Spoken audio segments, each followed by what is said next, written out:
You're free to go. Who's Have a good sucking day. whose dick around here? Hold No, on, ma'am. seriously. Another 30 days for contempt of court. No, what's going on? Ma'am, that is not germane. No, I am. Ma'am, I just want my kids to be safe. That's all. she has withheld the children, that she's failed to comply with the order of, But there's reason, sir. excuse me? There's reason. Okay. Valid reason. Okay, ma'am, you're done. So, ma'am, unfortunately, you leave me no choice, but the court will sentence you to. Good morning to everyone.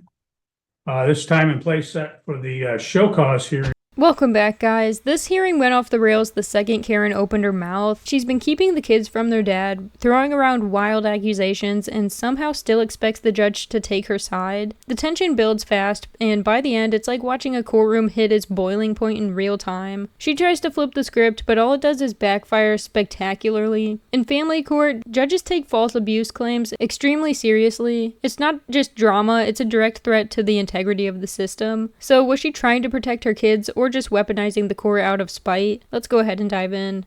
For failure to provide parenting time, I'll let you know we're going to take some brief, testimony from the parties. I'll let everybody know that everybody will have an opportunity to speak. So don't interrupt anyone else or don't interrupt the court.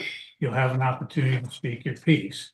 So on the we do have the show cause hearing. We also have the motion for change of custody and parenting time. I'm going to address the motion first because that will be the easiest matter to get resolved. So, Mr. Kelly, you can proceed with your motion.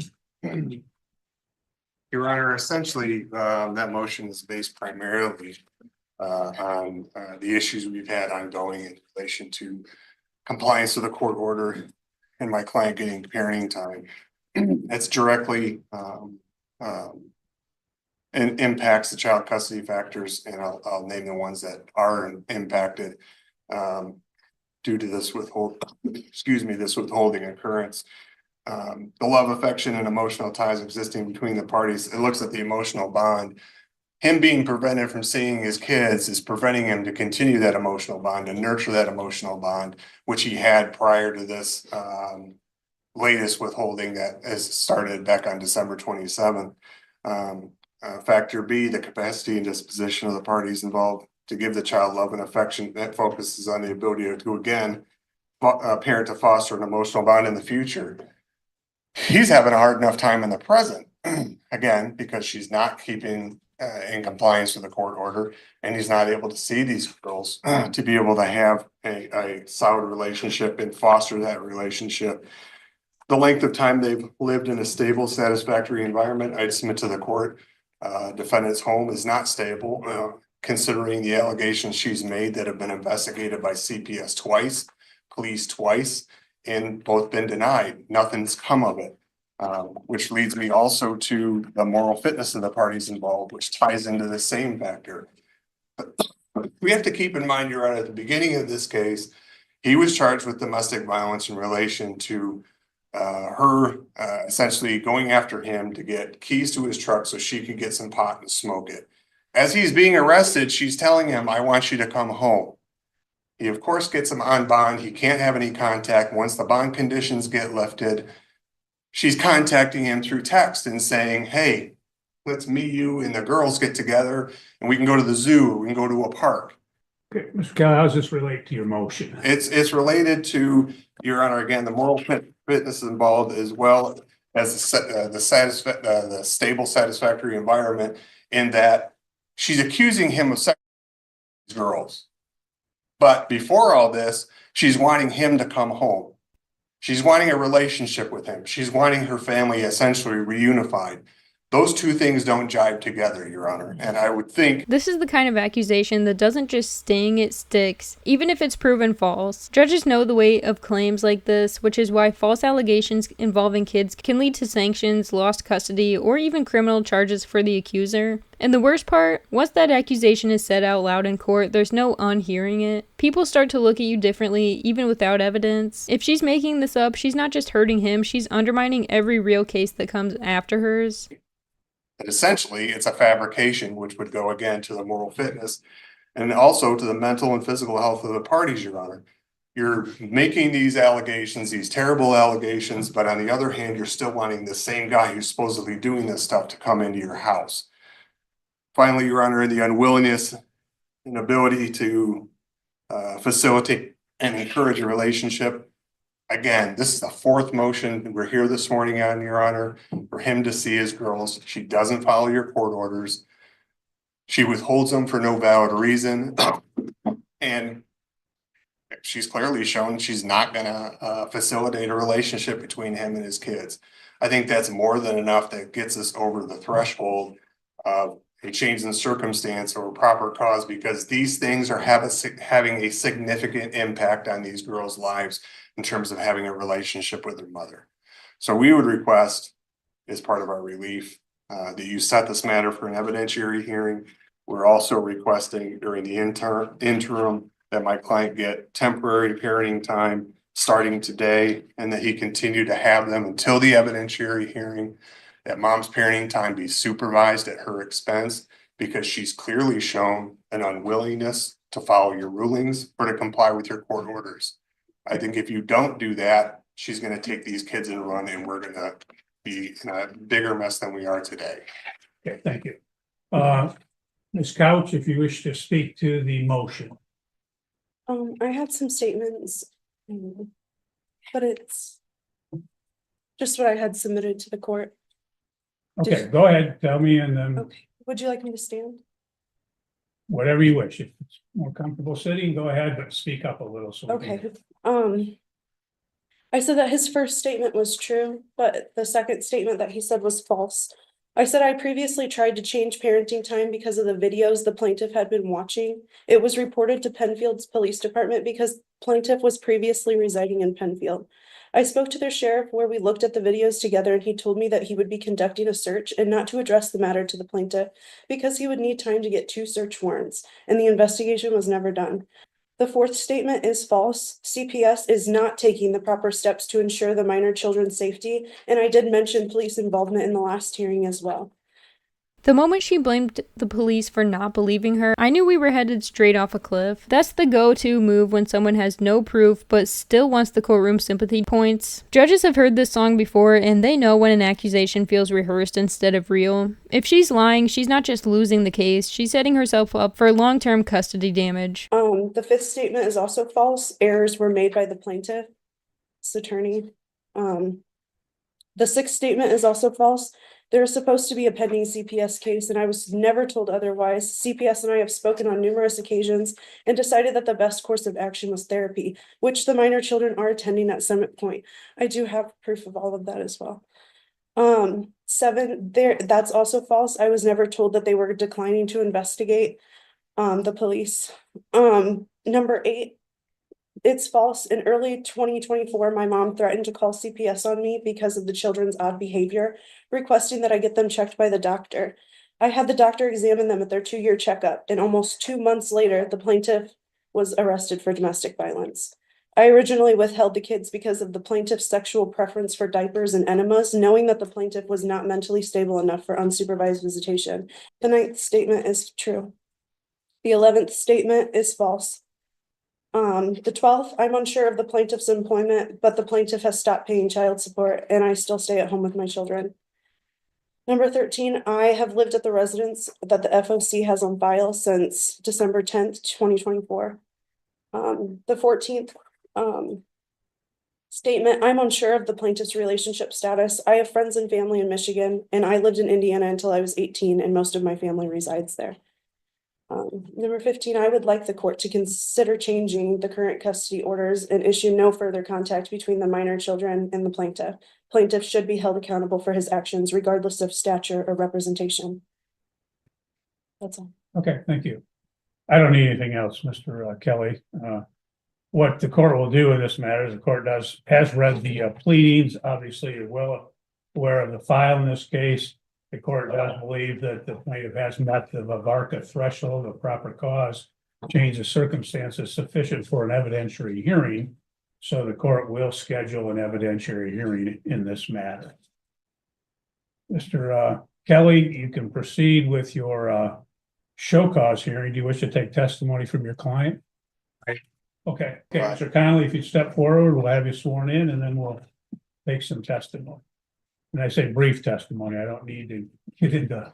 Sure, we'll keep it straight and to the point here. Have you been getting your parenting time? No, Why not? because she is refusing to let me see them. Have you attempted to get your children from this couch? Yes, Have you called the police for their assistance? yes. What happened when the police got involved? That she slammed the door in their face, denies them, and just tells them no. Have you filed motions with the court to get parenting time? Yes, Has the court awarded you make up parenting time? yes. Most recently, did the court award you parenting time in January of this year? This guy looks like he aged a decade just trying to defend himself, and honestly, who wouldn't? Being locked out of your kids' lives while dragging your name through the court is a punishment in itself. Even without a conviction, judges talk about the best interest of the child, but in cases like this, it feels more like the survival of the most manipulative. At this point, it's not about protecting the kids, it's about one parent trying to erase the other. Yes, Did you attempt to go pick the children up for that make up parenting time? yes. What happened? She refused to give them to me again. Do you approximately know how many days you have missed so far as simply your overnights for parenting time? 20. Would you like the court to grant you some make up parenting time this morning? Yes. No further questions, Your Honor. Okay. Ms. Couch, do you have any questions for the plaintiff? No? Ms. Putnam, how do you know Mr. Connolly? He is my son. You heard him just testify that he has parenting time with your granddaughters, correct? Correct. Okay. Do you assist him in pickup and drop offs for I parenting do. time? By refusing to question him, she's basically handed the judge a green light to accept everything he said as truth. Rookie mistake with major consequences. Cross-examination isn't optional if you want to protect your narrative. It's the one shot you get to poke holes in his. Now she's just sitting there while the courtroom turns into a character witness parade on his behalf. When your opponent's mom is testifying that you brought no one, that's not a good sign. It's a collapse in slow motion. Has there been occasions when you have gone with him to go get the girls and anything happened in regards to him actually getting the girls? Prior to December 27th, yes. After December 27th, no, she refused. Let's talk about prior to December 27th. What would happen? We would go, then we were meeting at Riverside Park and we would wait for her to show up. When she'd show up, she'd let the girls out and they would come running up to Zach and we would take them. Okay. Did something change after December 27th? She just started refusing to give the girls. His first visit that he was supposed to was I'm not sure, but I got a text from Athena on New Year's Day saying Okay. that she was going to refuse to give the girls.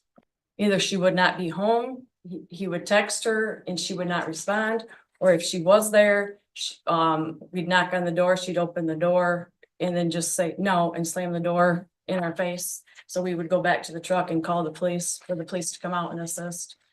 And the police came out and assisted. That help in terms of actually getting parenting time to occur? No, she just did the same thing to the police. Just to clarify, that he talked about prior to the December 27th date, and the court had previously entered an order which provided for makeup parenting time that stated that the parenting time would again, the makeup would occur on January 27, 2025, and the plaintiff's motion states that he did appear on that date. Did you go with him on the January 27th date? Yeah. And what happened on that date? She just refused. I don't know, either she refused or she wasn't there. And you don't remember if she was not there or if she refused? I don't remember that specific time. Okay. I have it written down at home, but I don't remember. Okay. Ms. Couch, do you have any questions I of do, this witness? yes.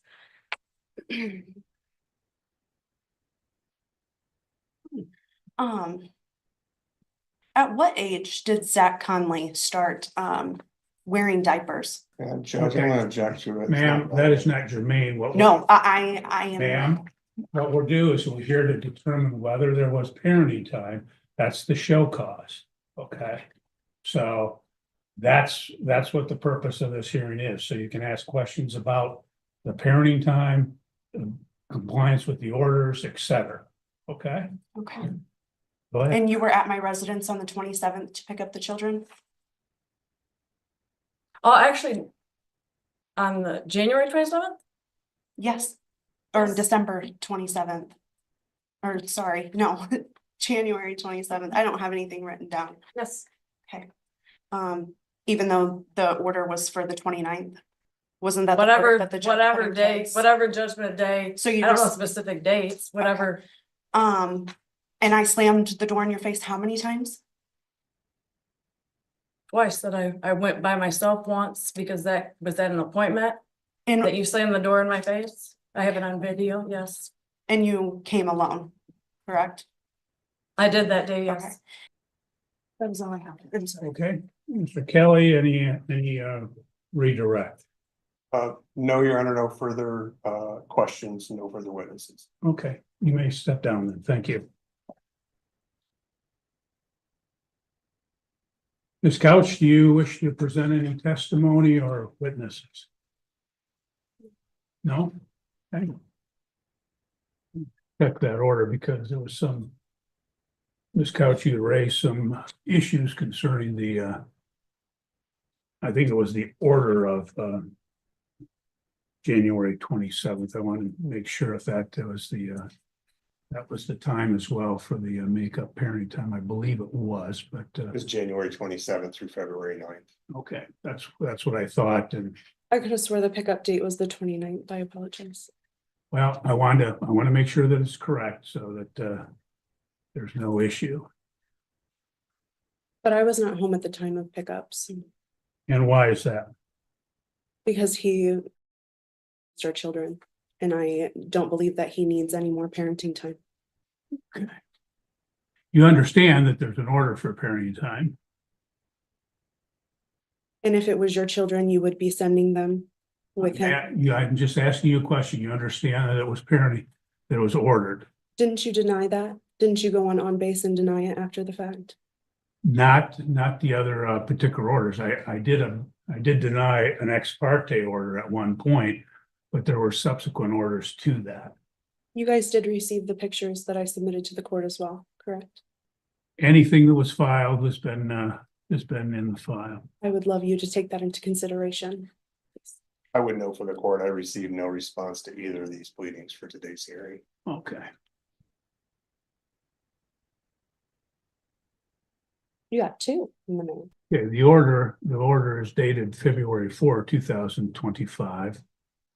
And it provided for Scariest part is how easy it is to weaponize time in family court, drag things out just long enough, then suddenly the other parent starts to feel like a stranger. Kids don't pause their development for legal delays, and the damage from that kind of absence is hard to undo. Meanwhile, she's in court cracking smiles like she already won, which tells you everything you need to know about her priorities. If this were really about the kids, she'd be acting like their future was on the line and not her ego. makeup parenting time in Christmas Eve, Christmas Day 2025. It also provided that the plaintiff would have the children with him on January 29th, 2025 at 6:00 p.m. until February 9th, 2025. I have another question to ask you, sir. Okay, Um, let me clarify that because this is the order dated February 4th. Did you provide parenting time on the January 29th? no, I did not. Okay. And we had at the last hearing, and addressed the issue of the CPS involvement. CPS, as Mr. Kelly has stated, has been involved twice before, and they've not had anything substantiated. Is that your understanding? No, I have the CPS report right here, as well as Carla Titus's number. Now she said that her findings weren't. I need to take the kids to therapy, to get a the whole picture, from the kids, them talking, them playing, them, interacting with a therapist. And so that way they can go, they can go on record. And they are in therapy at Summit Point. Now this has just started, but they've already, said some things. That was one of my questions. Do you have the report from Summit Point? They told me that I needed to sign a release so that way they could contact you. Okay, I'm not aware of any report from Summit Point. It may be in the file, it may not. But you've not introduced that today.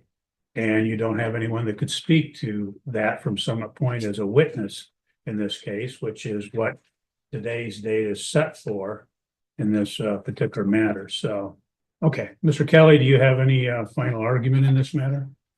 As the court's already touched on a little bit.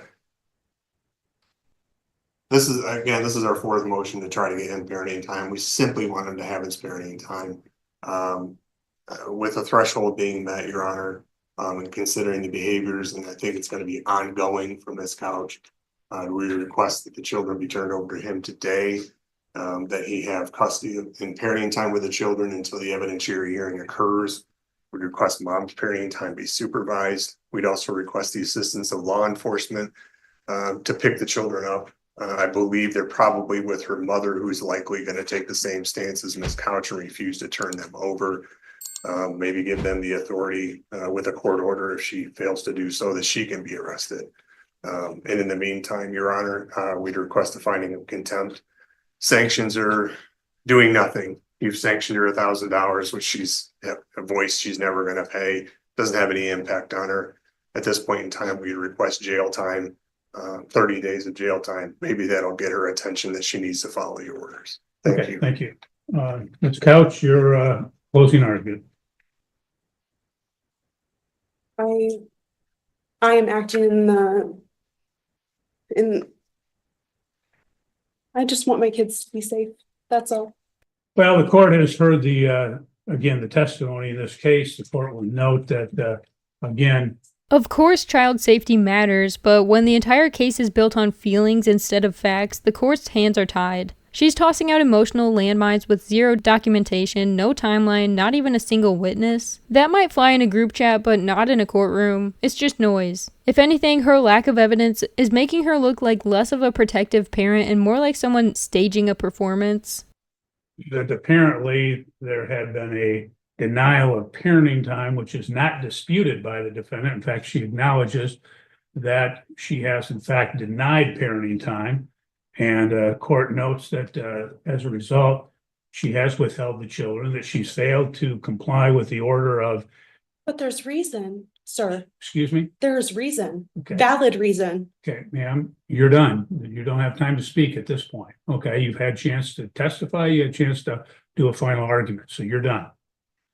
The court, she failed to comply with the order of June 13, 2024 for parenting time. She failed to comply with the order of December 2nd, 2024 for parenting time. There was an order of November 1, 2024 for makeup parenting time and attorney fees of $500. Again, there was an order for makeup parenting time dated February 4, 2025 for makeup parenting time and attorney fees from the hearing held on January 27, 2025, that all four of those orders she's failed to comply with. The court has reviewed the file. There's been multiple show cause hearings. She has previously been held in contempt of court. She has previously been ordered to make up parenting time as well as pay attorney fees, as I stated, and she's failed to comply with any and all of these prior orders of the court. Her recourse is to file motions, have hearings in the event that there is some issue. The court will note that I am recalling from the last hearing where she had made allegations concerning the plaintiff, and in fact, she acknowledged at that time that there had been 2 CPS involvements and the CPS had not done anything as a result. She acknowledged that she had been in contact with the police, that they had not done anything as a result either. The court will find that she is in fact in contempt of court. The court will, as the plaintiff stated he's entitled to 20 days of makeup parenting time. And that shall occur at such time as he acquires the care of the children.